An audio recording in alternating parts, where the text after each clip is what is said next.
Konstruksi bangunan di distrik Changchun, Kota Kaohsiung sebabkan jalan runtuh dan rumah di dekatnya menjadi miring karena fondasi yang terkuras.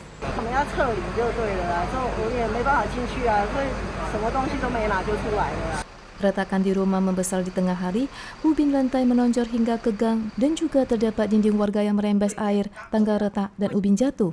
20 penghuni dari 7 rumah telah dievakuasi. Pemerintah menilai penyegelan dinding penahan turap baja proyek konstruksi di sebelahnya tidak mencukupi sehingga terjadi rembesan air dan pasir. 所有都先去安置，那安置完之后再来，我们要赶快将基地做稳定的动作。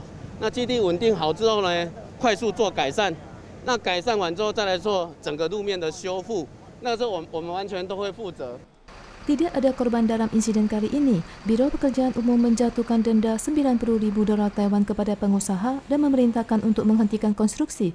Pengusaha menjelaskan bahwa saat menggali fondasi yang dijadwalkan sedalam 10,5 meter, tetapi retakan muncul saat mencapai 10 meter dan 3 lapisan pelindung yang disediakan sebelumnya tidak mampu bertahan dan roboh. Pengusaha juga berkomitmen akan bertanggung jawab atas segala ganti rugi, perbaikan, rekonstruksi, atau bahkan membeli bangunan warga yang terdampak. Tetapi warga setempat mengatakan lokasi yang sama pernah roboh pada Maret tahun ini dan menyatakan tidak berani untuk tinggal di rumah meski rumah selesai diperbaiki.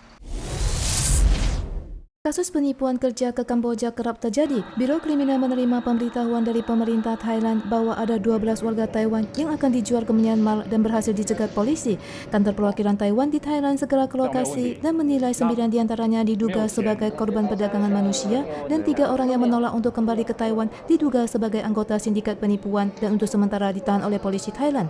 这12名国人当中，初步鉴定有9名可能是有被害人的身份，那其他有3名 可能是非被害人，那这3名他们目前不同意返台，暂时由泰国的警方留置当中。 9 terduga korban tiba dengan selamat di Taiwan pada tanggal 14 malam. Menurut statistik Kementerian Luar Negeri, dari 6.400 warga Taiwan yang pergi ke Kamboja dari Januari hingga Juni tahun ini, 340 orang sedang menerima proses bantuan dari Kemenlu dan polisi. 9 orang yang pulang ini hanya merupakan segelintir orang yang berhasil diselamatkan. 你们是要被转移到缅甸去，你知道吗？这我不清楚。你为什么会到泰国去？这点我有点不太清楚。 Manipulasi sindikat penipuan untuk pekerjaan sangat beraneka ragam. Polisi mengimbau masyarakat untuk waspada iklan peluang kerja ke luar negeri yang bagus di internet agar impian meraup keuntungan tidak kandas dan jatuh ke dalam perangkap berujung maut.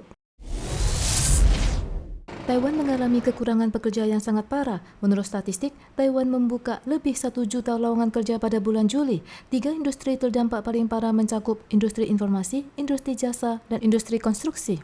Kementerian Ketenagakerjaan akan mengadakan rapat peninjauan gaji pokok pada 1 September. Laju pertumbuhan ekonomi dan kenaikan harga barang akan menjadi pertimbangan. Menurut perkiraan DGBAS, tingkat pertumbuhan ekonomi tahun ini adalah 3,76% dan indeks harga konsumen jatuh pada sekitar 2,92%. Berdasarkan pertimbangan kedua indeks ini, gaji pokok berpeluang naik hingga 4,8% pada tahun 2023. Organisasi buruh berpendapat bahwa kenaikan gaji pokok tahun depan tidak akan mengecewakan karena adanya pilkada 9 dalam 1 pada akhir tahun. Tetapi pihak industri mengatakan ekonomi pada paruh kedua tahun ini tidak menjanjikan dan mungkin akan ada penyusutan permintaan pekerja. Amerika Serikat dan Indonesia melangsungkan latihan militer selama 14 hari di Pulau Sumatera pada bulan Agustus. Komandan Wilayah Pasifik Angkatan Darat AS menyatakan latihan gabungan bertema Super Garuda Shield dilakukan untuk menunjukkan dan mempertahankan tekad menjaga kebebasan dan keterbukaan kawasan Indo-Pasifik. Profesor dari University of New West Australia menganalisis bahwa kapal patroli Tiongkok sering muncul di Laut Cina Selatan untuk melindungi kapal penangkap ikan yang beroperasi secara ilegal di zona ekonomi eksklusif Indonesia dan menegaskan kedaulatan mereka atas kawasan tersebut. Tetapi Indonesia selalu menolak mengakui klaim Tiongkok atas kawasan kedaulatannya yang saling tumpang tindih dengan perairan Kepulauan Natuna Indonesia.